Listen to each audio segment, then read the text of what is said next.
Corruption cases खत्म हो, और जब ही करप्शन केसेस खत्म होंगे वो भगौड़ा जो लंदन बैठा है वो जल्दी जल्दी पाकिस्तान वापस आएगा। इसका अगला हमला होगा पाकिस्तान की फौज के ऊपर। नेपाल में जनाब नरेंद्र मोदी और नवाज शरीफ छुप छुप के मिल रहे थे, जैसे कि कोई रोमांस चल रहा है इनके बीच में। छुप के क्यों मिल रहे थे? क्योंकि नवाज शरीफ को अपनी फौज से डर लग रहा था। मोदी से छुप छुप कर मिलता था क्योंकि फौज से डरता था। वजीर आजम का कमालिया में धुआंधार खिताब। नवाज शरीफ पर लफ्जी अलगार, बोले अगला हमला पाक फौज पर होगा। ये एजेंसियों को कंट्रोल करना चाहते हैं, अदलिया को तकसीम कर रहे हैं। इमरान खान ने कहा कि करप्शन केसेस खत्म होते ही भगौड़ा लंदन से वापस आ जाएगा। ये इख्तिदार में आए तो सबसे पहले नैब को खत्म करेंगे। हुकूमत क्या, जान भी चली जाए तो इन्हें नहीं छोड़ूंगा।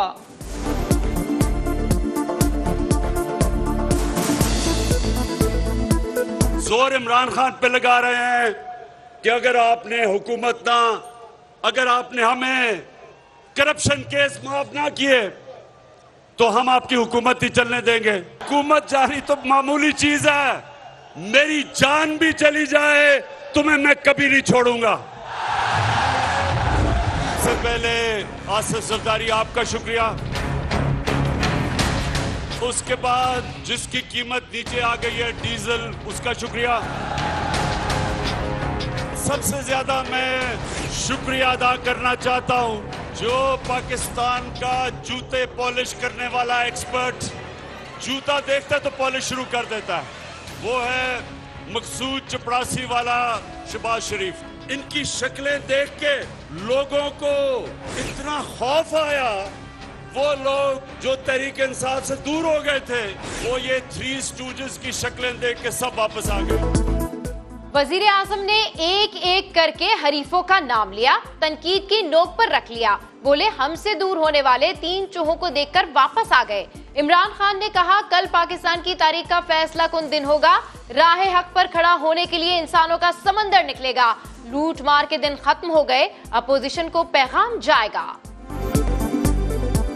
जब आपको पता है कि चोरी के पैसे से एक हुकूमत को गिरा रहे हैं मुल्क के सबसे बड़े डाकू, तो सारी कौम पे अल्लाह फर्ज कर देता है कि आप बुराई के खिलाफ खड़े हो। ये दिन होगा जब ये कौम जिंदा होगी।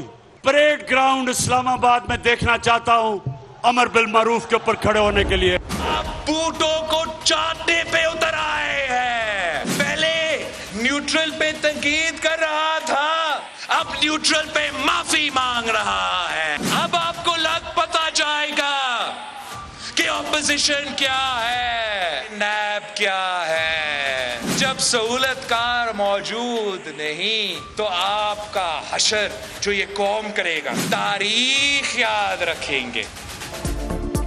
एक शख्स के लिए इदारों को मुतनाज़ा नहीं बनाने देंगे। न्यूट्रल कहने वाला आज न्यूट्रल कहने पर माफिया मांग रहा है। हिम्मत है तो मैदान में आओ, स्पोर्ट्समैन स्पिरिट दिखाओ, जलसा जलसा मत खेलो, 172 लोग लाओ। जियाले का जोशीला खिताब वजीर आजम पर एक के बाद एक वार किया। इत्तेहादियों को मिलने वाले अलक़ाबात और कमजोर उर्दू के तानों का भी खूब जवाब दिया।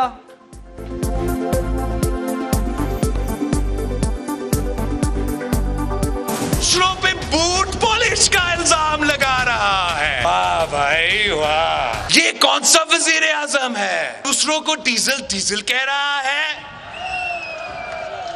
ये वजीर आजम डीजल है। मेरा उर्दू तो 30 साल की उम्र में कमजोर है, आपका तो 70 साल में आपको उर्दू नहीं आया। मुझे उर्दू सिखाने से पहले आपके 3 बच्चे हैं, तीनों को उर्दू सिखा दो। जब तक ये वहाँ पहुँचेगा इस्लामाबाद में जुलूस, इंशाअल्लाह ताला उम्मीद है कि हुकूमत का खात्मा हो गया होगा। चीखें नजर आ रही हैं, सुनाई दे रही हैं, हुकूमत जा चुकी है, बस खुदा हाफिज कहने जा रहे हैं। 22 करोड़ के मुल्क को जंतर मंतर से, जादू टोने से, झाड़ फूंक से, हिसाब किताब से चलाया जा रहा था, तो ये तो मुल्क इसका मुतहम्मिल नहीं हो सकता। जादू टोने से मुल्क को आजाद कराना है। चीखें सुनाई दे रही हैं, हुकूमत जा चुकी है, बस खुदा हाफिज कहने जा रहे हैं। मरियम नवाज की समा से खुसूसी गुफ्तगू, लीगी रहनुमा ने कहा इस्लामाबाद पहुंचने तक हुकूमत का खात्मा हो जाएगा। इमरान खान हमारे नहीं कौम के मुजरिम है। जादू टोने से मुल्क को आजाद करवाएंगे।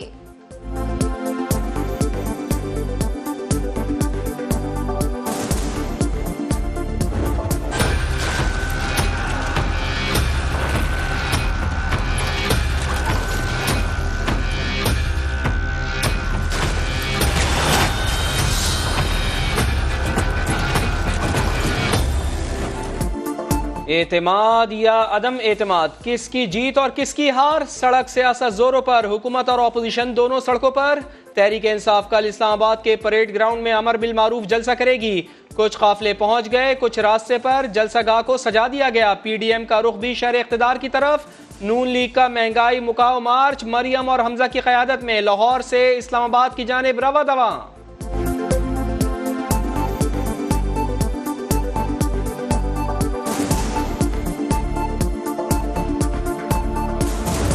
आपको अवामी रेफरेंडम है, उसमें पता भी चल जाएगा। तो मैं तो चैलेंज करता हूँ इनको, पीपल्स पार्टी को और ये जो सारे चोर हैं, आप इकट्ठा जलसा करें ताकि लोगों को पता चले। खुश आमदीद, तीनों मिलकर आओ, जलसा करो, अवामी रेफरेंडम हो जाएगा। फवाद चौधरी ने अपोजिशन को चैलेंज दे दिया, बड़ी जगह पर जलसा करने का मशवरा दे दिया। फैसल जावेद और अली जैदी ने कहा, हमारा जलसा देखकर अपोजिशन की कांपें टांग जाएंगी। गवर्नर सिंध इमरान इस्माइल बोले, इमरान खान ने ट्रम्प कार्ड सीने से लगा रखा है, वोट खरीदने वालों की नींदें उड़ जाएंगी। वज़ीर आज़म अपना ट्रम्प कार्ड जो उन्होंने अपने सीने से लगा के रखा वो जल्द अवाम के सामने लाएंगे और नींदें उड़ जानी है उन लोगों की जो खरीदो फरोख्त में इस वक्त मुलव्वस पाए जाते हैं। आई है अदम एतमाद, अब दो हमारा साथ। हुकूमती वफ़द की चौधरियों से मुलाकात। शाह महमूद ने पैगाम दिया, काफ लीग के तहफ़्फ़ुज़ात वज़ीर आज़म तक पहुँचाने का वादा किया। अगली मुलाकात इस्लामाबाद में होगी। मीडिया टॉक ना हुई, मुश्तरका एलामिया जारी। शाह महमूद कुरैशी ने कहा, अल्लाह ने कभी हमें खाली हाथ नहीं भेजा। परवेज़ खटक से सवाल हुआ, क्या इमरान खान की हुकूमत का पत्ता कट चुका? परवेज़ खटक बोले, अल्लाह ना करे। हुकूमती वफ़द की BAP रहनुमाओं से भी मुलाकात। हुकूमती इत्तेहाद ना छोड़ने की दरख्वास्त। बलूचिस्तान अवामी पार्टी ने फैसले के लिए वक्त मांग लिया।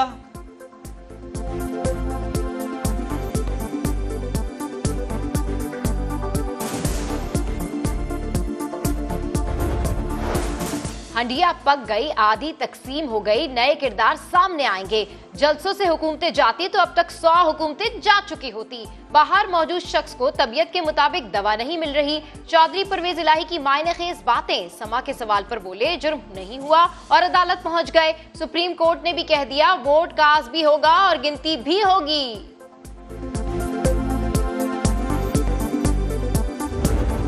इस वक्त पूरा सिंध सबसे ज्यादा अगर किसी चीज की लपेट में है और गुज़िश्ता 10-15 साल से है तो वो बदउनवानी। अब इस सूबे का उन्वान ही बदउनवानी बन के रह गया। MQM ने अब तक कोई ऐलान तो ना किया, मगर खालिद मकबूल सिद्दीकी ने सिंध हुकूमत को चार्जशीट करके इशारा जरूर दे दिया। बोले, कई बरसों से बदउनवानी ही सिंध का उन्वान है। MQM और हुकूमती वज़रा कमेटी की भी बैठक लग गई। मुतालबात में पेशरफ का जायजा लिया जाएगा।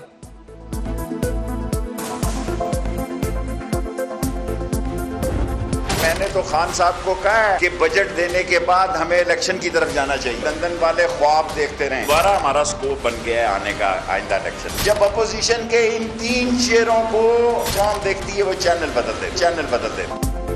अवाम दोस्त बजट लाएं और फिर इलेक्शन करवाएं। शेख रशीद ने वजीर आजम को मशवरा दे दिया। बोले, अदम एतमाद के मौके पर किसी ने धरना दिया तो धर लिया जाएगा। वजीर दाखिला बोले, मफरूर कातलों को वोट डालने के लिए दुबई से बुलवाया जा रहा है। जाम अब्दुल करीम को पाकिस्तान आते ही गिरफ्तार कर लेंगे।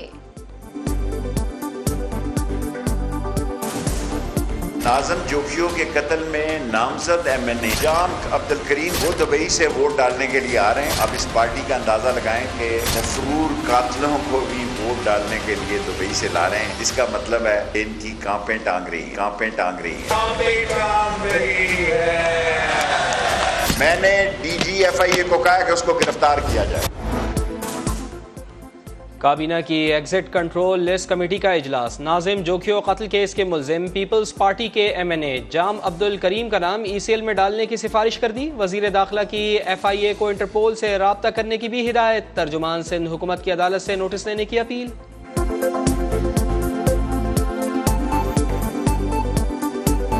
जाम अब्दुल करीम साहब ने protective bail Sindh high court से ली है 10 दिन की। मुझे समझ नहीं आता कि बेल के होते हुए कैसे कोई इदारा उनको अरेस्ट कर सकता है। श्रीनगर हाईवे पर अपोजिशन जमातों का मुमकिना धरना। इस्लामाबाद हाई कोर्ट का बड़ा हुक्म आ गया। NOC की खिलाफ वर्जी करने वालों से सख्ती के साथ निपटने का हुक्म दे दिया। अदालत ने करार दिया इंतजामिया खिलाफ वर्जी करने वालों का स्टेटस देखे बगैर कार्रवाई करे।